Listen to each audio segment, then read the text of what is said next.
folks, and welcome to the Snowies Camping Show with Ben and Lauren. How are you, Ben? Well, thank you. Good. How are you? Not too bad. We've just been sitting here. It's a bit of a hot day today, isn't it? It's warm. It's warm in this little room really here that here. We've got our studio. Yeah. Really looking forward to We've been sitting in here for summer. 10 minutes not talking about episode-related talking stuff. about so much other stuff. Just put a marker for our videographer to go, you can just cut the first 10 minutes out because that's just Lauren and I talking a bit yakking away. Nonsense. Correct. So today we are talking about choosing a tent or how to choose a tent, basically. But before we get into that, don't forget to subscribe wherever you're listening, whether that be on your favorite podcast app or on YouTube. And also don't forget to jump over to the Snowies Camping Banter Facebook group where we talk about all things camping. And also don't forget to check out the show notes. So if you are listening to it through your app or you're listening to it on YouTube, we do have a link on all platforms for show notes. So anything that gets mentioned in the show, Put a link products or blogs or anything, there'll be links and information there that you can chase up. We used to put pictures on the video for our viewers, but those who are listening didn't benefit from that. So we'll just make sure we link to it in the notes. Caitlin will put it in the copy and make that interesting to read. Correct. Now, we have done episodes before on rooftop tents and swags and other related shelter items and gazebos and things like that. We have talked about camping shelters before. Yeah, and we've done some specific episodes on air tents and I think waterhead ratings and components. But I do remember earlier this year we were talking about wanting to do a few episodes that really covers, your back to basics or your very sort of beginner type content. And this isn't necessarily beginner, but just maybe people who are looking to buy a tent for the first time, or maybe they've gone camping with their family growing up and there's just so many different options and things available now, aren't there these days? Is. So many. You said to me before, we'll do this episode to help people to choose a tent so they don't end up with like 10 tents in their shed. But my comment was that isn't that part of the process? Haven't we all got 10 or 20 tents in our shed because we went, try that one, better try that one, and there's always a better tent that you can buy? That looks good. Yeah. I used to work, Beck, who I used to work with when I was in the customer support team, I think even in the very few short years that she worked here at Snowies before she moved on to other things was she literally had like 4 different tents that she'd bought. I think she was here for like 2 years. She bought 4 different tents and she was like, I'll try that. Oh, no, I'm going to move that on. I'll try this one. And it's like, it does happen. But I think for the most part, especially these days, people, they're just considering a bit more where they're putting their dollars, aren't they? Because I think everyone's feeling it a bit. At this particular point in time. At this particular point in time. If you're listening to this episode 5 years in the future from when we're recording, I hope that it's better for you than it is for us at the moment. But anyway.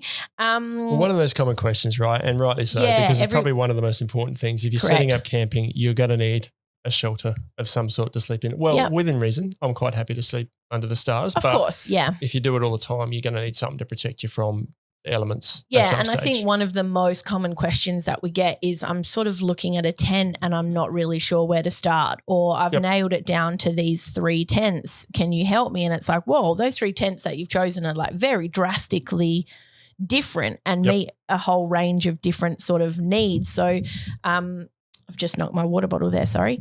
Like considering the different elements of the tent or tents and what you need, and helps you to sort of make a decision about where to look and narrow down that choice ultimately. Because you don't want to buy something and then in a year's time just be like, I wish I'd bought something else because I didn't know this. But be prepared that you might do that as well. Be prepared that you might do that. Even with all the best research you can do, you go camping and realise I don't like that, or I saw people next to me have got this and that looks better. And even after your 4th or 5th purchase, you're still doing that. So somebody in our Facebook group, actually, I know we're sort of waffling a bit here, which sometimes gets commented on, but someone in our Facebook recently shared a post, and I think, is it Jimmy Reeves, who's that comedian? He's done this like little spoof about it's like a quiz. I don't know, whatever. It's about camping, right? It's a parody about camping. And one of those things is just one more thing and my camping kit will be complete. Yep. And it's like I feel a little bit attacked there. You feel it's a little bit like I'm offended, but it's not. It's pretty much on point. I know. I'm like mildly offended, hilarious, but mildly offended. So we've got a bunch of things we'll run through, basic considerations. So to give you an idea of what we'll talk about in the episode, we'll cover off on size, weight, pack size, two kind of different considerations there. How easy it is to pitch, the features that are included, future-proofing it, and accessories you can add on or might be able to add on if you grow or shrink your camping amount of people you go camping with. Yep.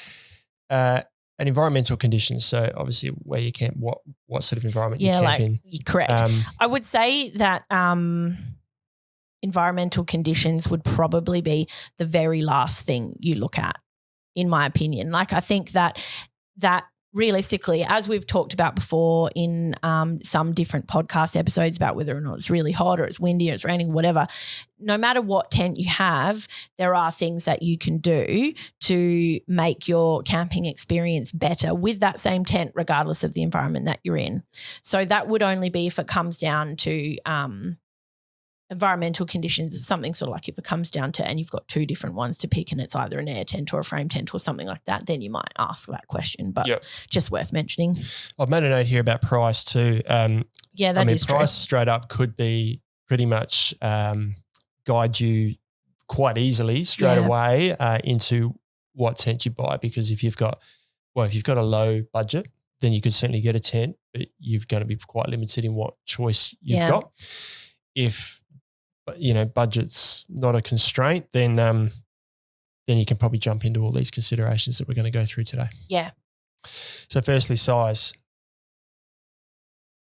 That was good timing. I took a mouthful of water. I thought you still had a fair bit to go there. Sorry, everybody. Size just probably hear my glulp just as I in the microphone as you pause, nice and silent. Awkward gulping silence. Size from the point of view of who are you accommodating in your shelter? Is it you, couple, or a family? Is it a couple that's going to be a family? Mm-hmm. Do you want do you have teenagers where they might want their own space that's separate from the rest of the tent? Do you all sleep together on a floor? Do you have little kids? Like what sort of the size and how that size is divided up are the two sort of things to consider. I'd say usually we've talked about this before, we've touched on it before, but tent sizes can be misleading. Mm-hmm. And usually it's, I don't know how it started, the whole, which I probably should look into that actually, how the whole tent sizing person capacity of a tent became a thing, right? But it's essentially if you top and tailed with people and you just all lying on the floor, not even taking into consideration camp mats, that's how many people you would fit on the floor. But people don't camp like that now. Maybe they used to in ye olde days, but they don't camp like that anymore. So generally you would want approximately one additional person per person worth of gear space, in my opinion. So if it's a family of 6, you're probably going to want to be looking at around a 10-person tent. Yes. If it's 2 of you, you're probably looking at a 4-person tent sort of minimum. Yeah. Do you know what I mean? So roughly around 1 person extra. Yeah. We put these recommended capacities on our website too, what we think it would suit. I think those sizes stem from hiking tents, whereby with a hiking tent you are looking to get a small, lightweight shelter with just enough space to sleep in. So it literally is shoulder to shoulder on a small hike mat, taking up the floor space of the tent, and you've got enough room for a pack, possibly more likely on the outside of the tent in the vestibule. And the camping realm seem to have taken that same approach and just jammed people in. But the want to go camping is also teamed up with a bit of comfort and space and room to relax. You're actually relaxing in the tent. It's not just a shelter for your overnight stay before you spend the next day trekking. So you do want a bit of space to spread out, to set up some gear. Could be a bedside table if you go that far. If you set up for that long, you want a bit of room. So yeah, definitely. And mattresses generally are a lot bigger and chunkier these days, especially if you're going for comfort. So, it's just because a tent says it's a 6-person tent, don't buy that as a 6-person family and expect that you're going to have heaps of room in there for the 6 of you. The other thing to consider in terms of the size is whether or not you want space inside your tent that is for living and not in bedrooms and things like that. That's another thing to consider. And keep in mind that if it's a 3-room tent with, and I use inverted commas, living space, might look like there's space when you measure it or look at the floor plan. By the time you put a table and chairs and some gear in there, it ends up being a really tight space. Yeah. And that might be okay, but if you had envisaged relaxing in there with heaps of space, you probably want to make sure you've got more space than what is potentially advertised in a living space. And usually that's a space between 2 sleeping areas. So generally for storage. In the case of a lot of the Zempire tents with how they're structured, they're like a long, thin one with the entry point at the front and the room at the back, and then there's sort of like a living room situation there. And I think it's one thing to and that sort of moves on, I think, immediately, which would be my next question if I'm talking to somebody about a tent, is future-proof and the sort of accessories that they're after. Because if you are a young couple and you're looking at a tent, or you're a young couple, or you're, not necessarily a young couple, but you're a couple and maybe you have a baby, are you planning to have more children? Or if you have a 6-year-old, are you still planning to camp when your 6-year-old is 12 or 13 or 14, and is what you're wanting, how you're envisaging your setup now, is that something that you can still imagine you're going to be doing in 5 years' time?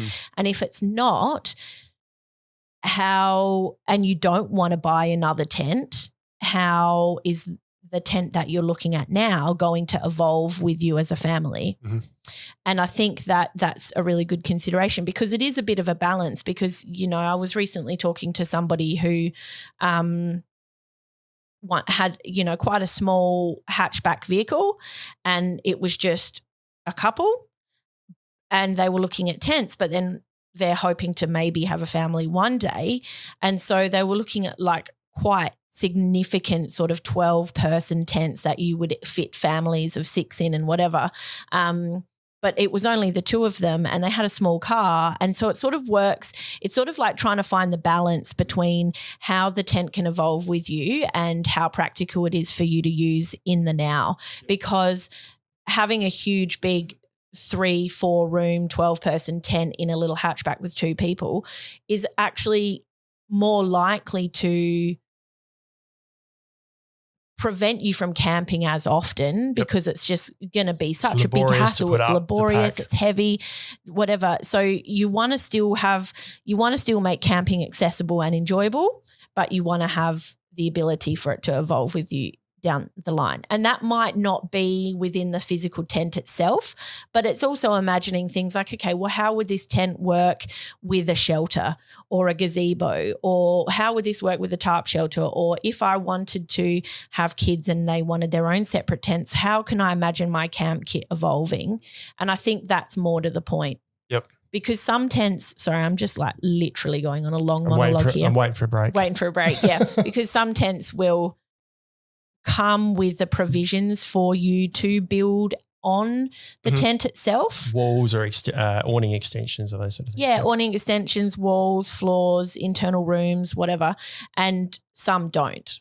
So that's sort of that consideration with future proofing and accessories. My recommendation is, if you're a couple who wants to go camping and you're thinking, we might have kids, we're going to future proof it, I reckon just get yourself a 4-person tent to start with. You can get some quite affordable, reliable 4-person tents for the 2 of you. And then when you have a family, because it's quite a consideration. Like when you go camping with kids, there's camping as a couple and then there's camping with kids. There's a lot of extra stuff to take. Yeah. So you might find you get to that point, you don't go camping as a family, or until they're much older, and you might not want one big family tent. You might actually need another 4-person tent for the kids. So if you're a couple who's camping now, want kids in the future, just get yourself a 4-person tent. The exact reasons that you said. It's much easier to pack in a car, easier to set up. doesn't cost the earth. And then down the track, you can then get a tent to suit the type of camping that you're doing down the track. And because your investment hasn't been so huge to begin with necessarily, it's an easier decision to change. Absolutely. Yep. But then things like, for example, your Black Wolf turbo tents and your Oz tent RVs and things like that, they're more ecosystem style tents that do have that flexibility in it. So, yeah, just a consideration about that side of things. Yep. Pack size and weight. I reckon this is one of the things that people potentially overlook. Yes. Because people will say, I've got this car, I'm looking at this tent, and having handled them, pitched them, you and I, a lot of these tents, my immediate thought a lot of the time is, have you had a good look at the pack dimensions and weight and thought about how you're going to put that on your car, fit that in your car, how you're going to pitch that by yourself? Yeah. Because even these, what maybe might look that big in a photo, family tents are still pretty heavy. We're talking 25, 30 kilos for some of these tents. Yeah. And it's a fair chunk to carry around and a fair chunk to get in and out of a car. Yes.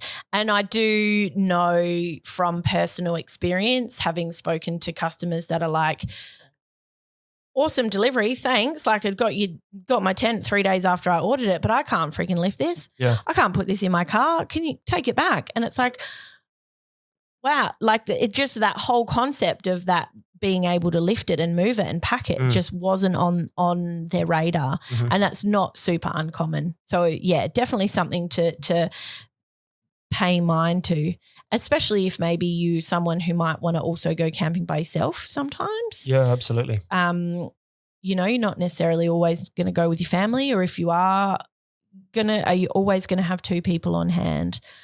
Quite things often, like that. Those tents that do have an easy pitch frame or a frame that allows a lot of living space that goes up, really quickly. The trade-off there is you get an easy pitch and a lot of living space, but the package is either long or heavy to handle when it's packed. And I think I've said it before and I'll say it again. There's a lot to be said if you're just looking for a 4-person tent. There's a lot to be said for a basic dome tent with a vestibule. Yeah. It packs small. It sets up pretty easily. Like I don't really see a 4-person cross dome tent to be any more difficult to set up than a lot of instant up sort of quick frame tents. Me either, actually. And they're compact, light and affordable. Yeah. I think, I agree with you there. I think that the dome tents have pretty much almost faded into the rearview mirror now, I think, in a lot of ways, which is a shame because, technology and whatever modern camping styles and products are paving the future, which is great. But, yeah, you're right. It is the dome tents were relatively affordable, super easy to fix, quite quick to put up. Good in almost all weather. Almost all weather, yeah. And I think it's one of those things that maybe potentially the industry has sort of moved too fast with the new technology and we're sort of at this point now where we're like, we miss dome tents, but it's almost too late because this is where we're at now. We say that, but Coleman have just recently released a new version of their old little Traveller 3-person tent. They have, which is a classic dome tent. I think it's called, I think Bedrock. So Bedrock 3P. It's an awesome so glad little to tent. see that come back because me too. I mean, it's one exactly as you said. It died off a little and sort of lost popularity, but they brought it back with new colours, fresh new colours. Yeah. And if you just want an affordable, reliable, small tent for camping, can't go wrong. Yeah, you definitely can't. I don't know if Empire are listening to this and whether or not they're fans of our podcast, but I miss their Neos.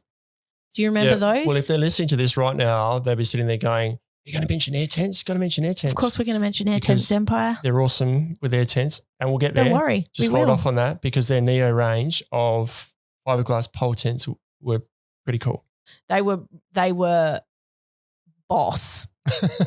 So like a dome tent, but they had a bit of extra frame structure and a bit of extra consideration, as Empire do with all of their things. They think it through. It's not just more of the same. Yeah. And it created better living space and ventilation. But not much point in talking about them because they don't do them anymore.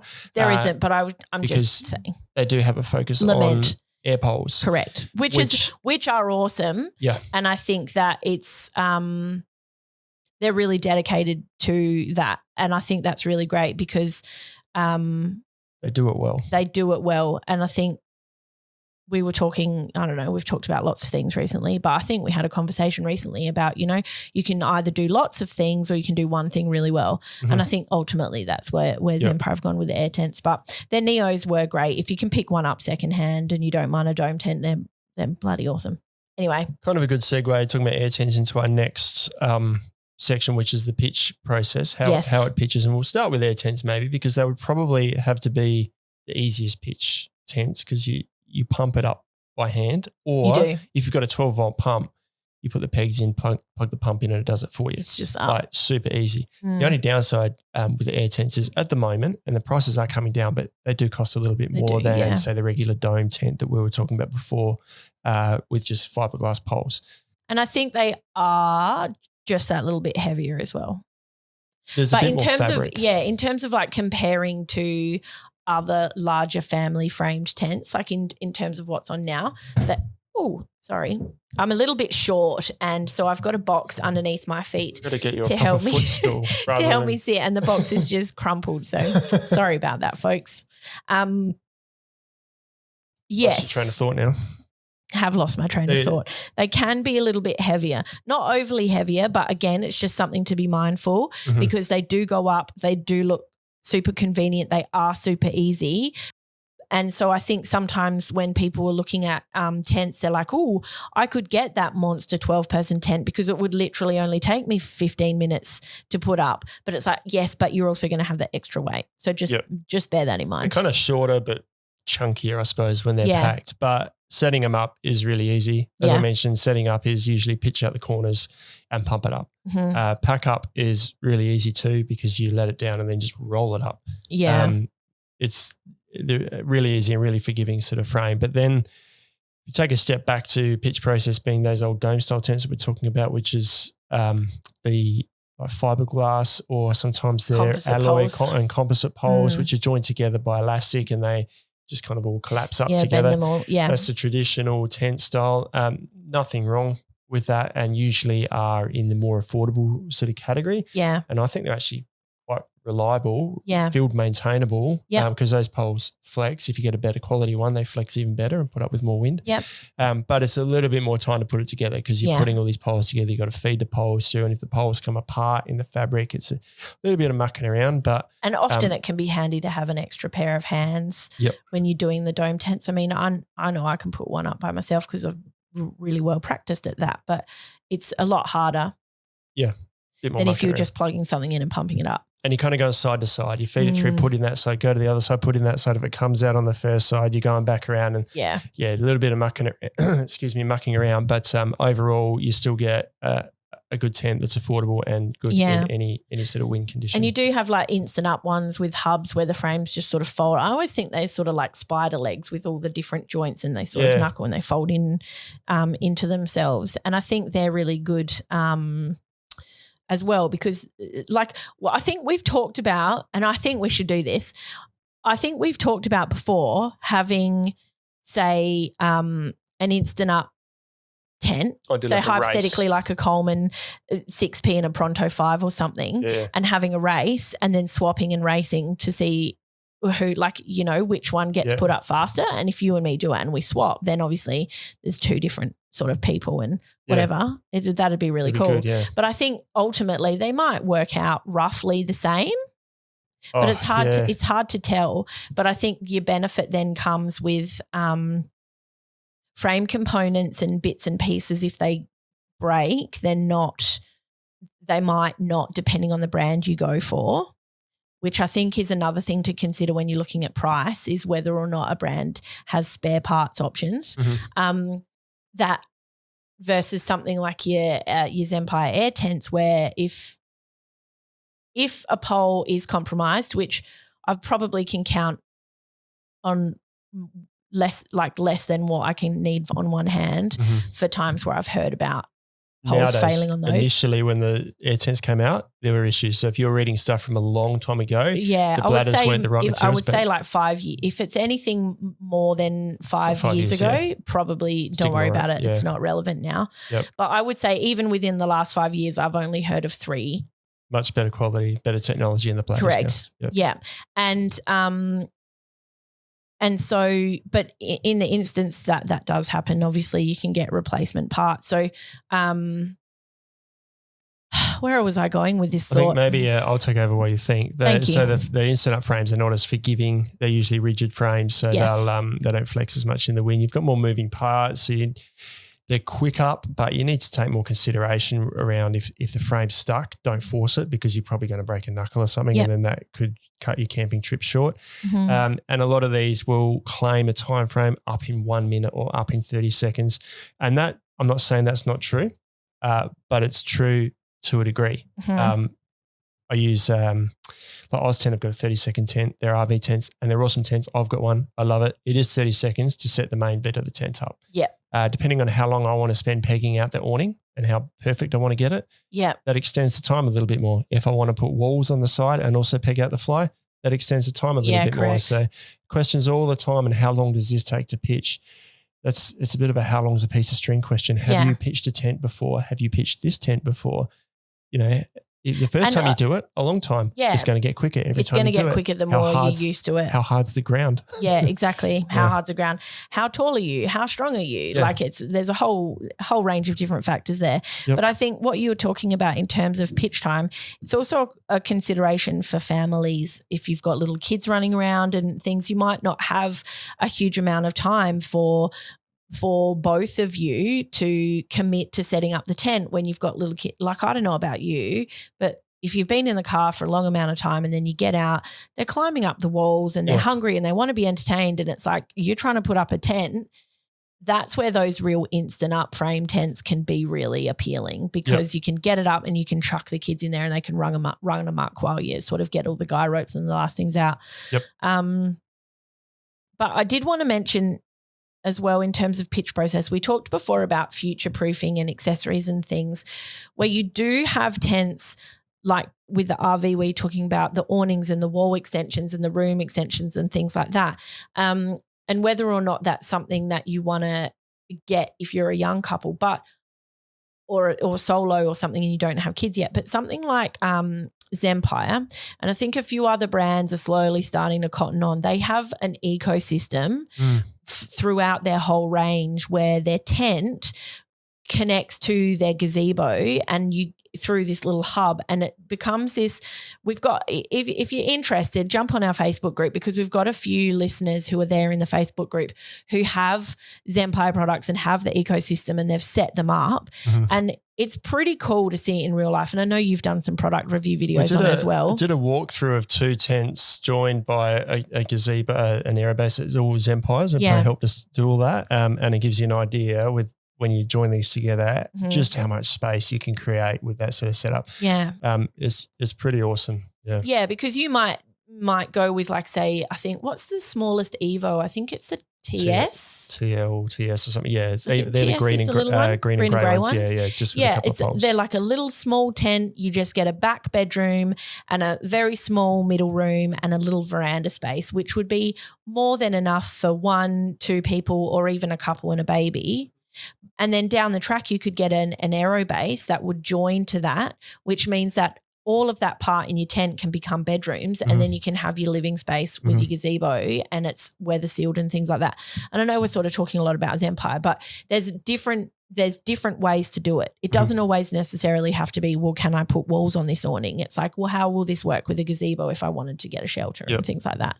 And I also think about the internal dividers. Zempire do it, but other brands do it as well, whereas a divider you can add in or remove. So if you want one big room as a family, and my family's happy to sleep in one space, we're quite happy like that. Others might want to divide it.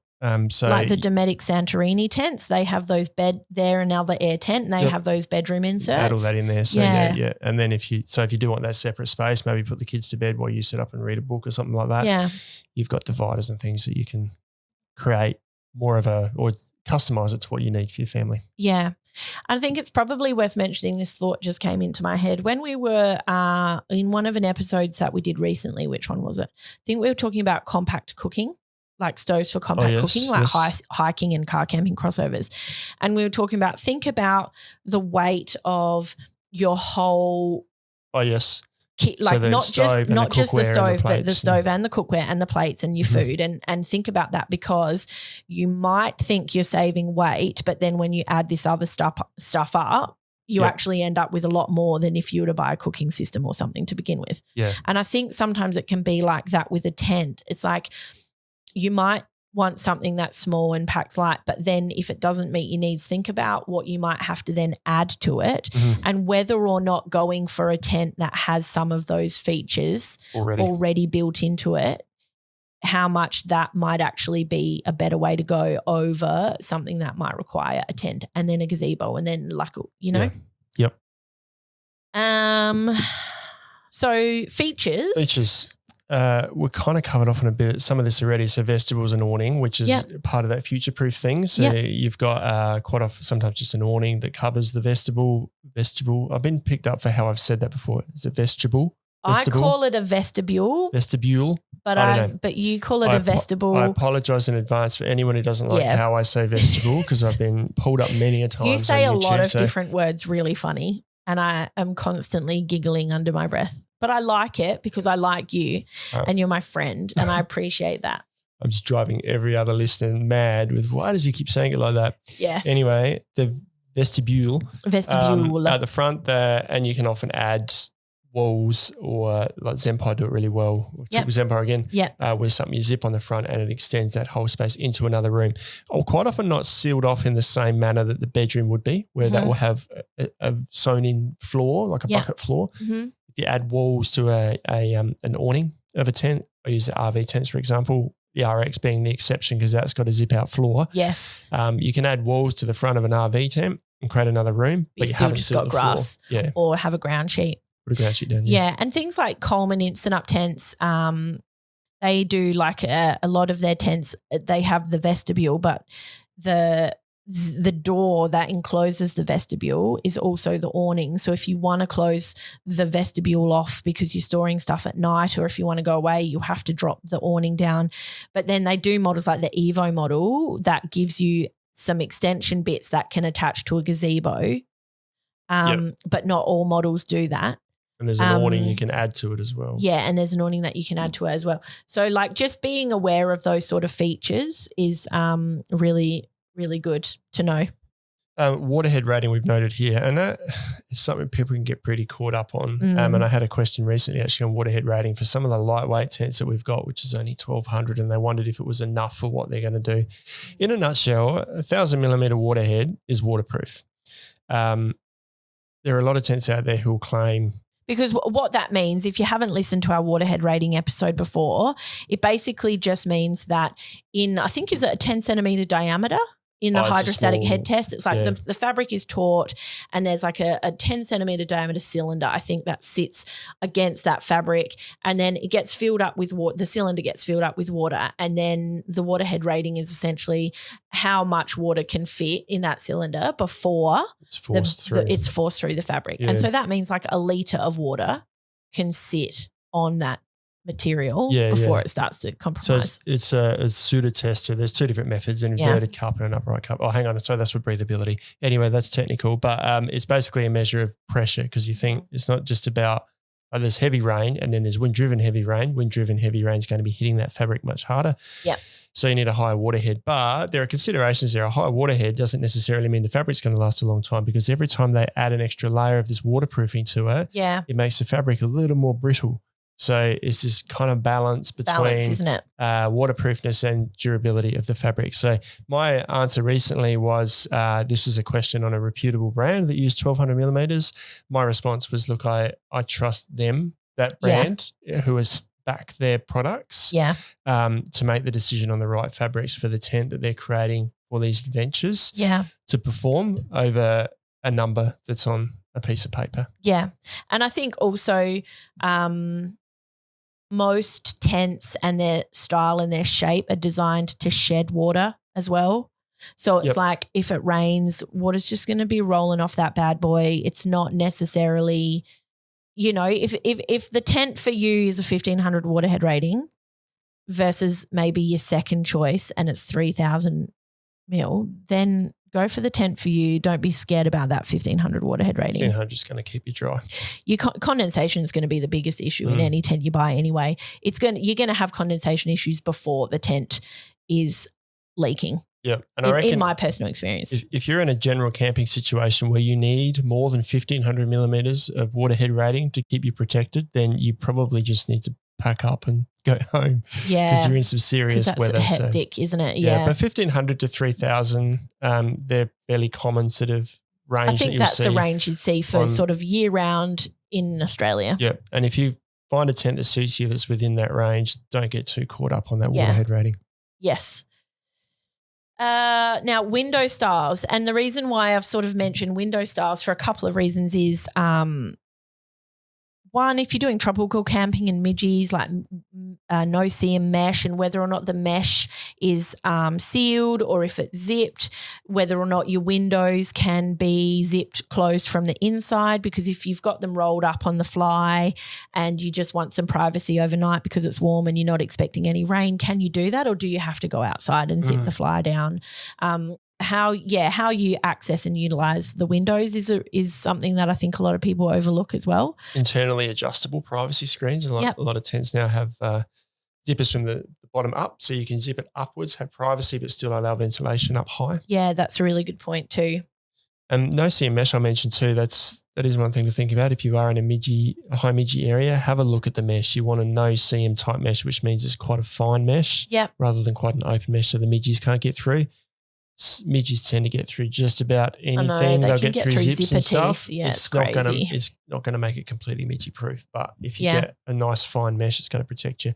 Most mesh is going to protect you from mosquitoes. But if it's midges, you want to get the fine stuff. Yeah. So internal storage is sort of something I've chucked in here as a feature. It's not going to be too crazy. I would say majority of tents won't have anything other than, say, a small section of pockets where you can put your keys and your phone so they're not getting lost in all your camping gear. And for the most part, that's going to be about it. But there are some, like I think the Zempire Pronto. Yeah, a lot of them. This isn't an episode purely about Zempires. Sorry. We say this all the time. They do have quite a lot of storage pockets and things built into the tent. Oz Tent have a whole range of hanging storage solutions that are designed to fit perfectly with their RV and RX series. So that you can get tent-based storage options that aren't necessarily packing an extra piece of furniture. A lot of rooftop tents now, the hard shell ones will have I think 23 do it. Oh, they do have kind of a hanging storage kind of with thing sail within tracks the roof. and things. So there's things that come with tents and things you can get as well as. I don't know if I base my purchase decision on storage pockets. No, me either. But it is like I think sometimes, I think probably apart from what tent should I go? What do you think about these? Probably the second most common question we get about tents is, I've picked these two tents. What's the difference? And a lot of the time it's like really nothing in terms of bells and whistles, performance and space and size and what you're going to get out of it. So you do need to look a little bit more at, okay, well, what sort of features does it have? Like how do the windows work? And that's going to be your deciding factor. Yep. And then if all else fails and there's really nothing that you can pick, just pick the one that looks good to you. Yeah, go with the gut feel. Go with your gut feel. I want to mention ventilation too. We talked about condensation. We mentioned it before. Yep. Condensation, probably the most common source of my tent's leaking issues because usually it's not the tent leaking. It's the moisture on the inside, and we've done an episode on this. I don't know what episode it was. I think it was 2. It was one of our very first ones. Yeah. But if you sleep cooped up in a tent without any ventilation with 2 people in there breathing all night, you are going to have condensation enough inside that tent to make your sleeping bag wet. It will happen. You need ventilation. So have a look at the ventilation, high level ventilation in the tent and weather protected ventilation. If you do a lot of winter camping, look for weather protected ventilation. So vestibule windows that you can leave open, protects you from the rain but allows airflow. Yep, correct. So I think for the most part that's covered. When you are, for a lot of people, their choices are online shopping. A lot of people don't have the opportunity to get into a shop or to even see a tent that they might have sort of settled on in real life, because obviously not all stores, regardless of which retailer it is, not all stores can have every tent on display. So sometimes it can be really hard to see your tent in real life. So when it does come down to making that final decision, the resources that are really good to look at for that are going to be things like product review videos. Like we've got a lot. I know some other people like, Oztrail do a bunch of their own.